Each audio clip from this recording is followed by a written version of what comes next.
เซฮายสบายดีเนาะตอนนี้ขบวนแห่ประสาทเผิงของบุญมนัสการพระธาตุพนได้เริ่มขึ้นแล้วเนาะจะมีน้องนักเรียนจำนวนหนึ่งที่ถือและก็โดยประสาทเผิงอันนี้ก็คือคันหมักเบงหรือว่าประสาทเผิงต่อด้วยประสาทเผิงเนาะที่มีความสวยสดงดงาม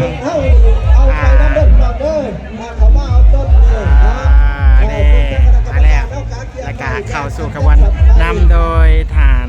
เจ้าแขวงสวรรณเขตแขวงสวรรณเขตท้องเจ้าแขวงและก็มี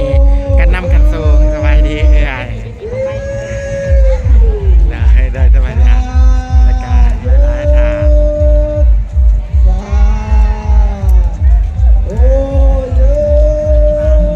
เป็นกำลังข่าวแห่ประสาทเผิงเข้าสู่พระธาตุโพนการเรียกว่ากระบวนการนำและก็พ่อแม่ประชาชนชาวเมืองไซปูทองแม่นจะได้แห่เข้าไปสู่ประสาทเผิงแถวพุแลตามมาหลายทางสมควรจงอำนวยไว้ถึงกรรมดานให้บรรดาสร้างพิจารณาพิจารณาลูกของหลานเพื่อนดาววงการไม่บดีจงกำลังแห่ครับสู่เดินพระธาตุโพนเงินไหลทองทองไหลบ้ากันกายเรียนกันเดือนกายขึ้นประสบผลสำเร็จในด้านการงานและครอบครัวทั้ง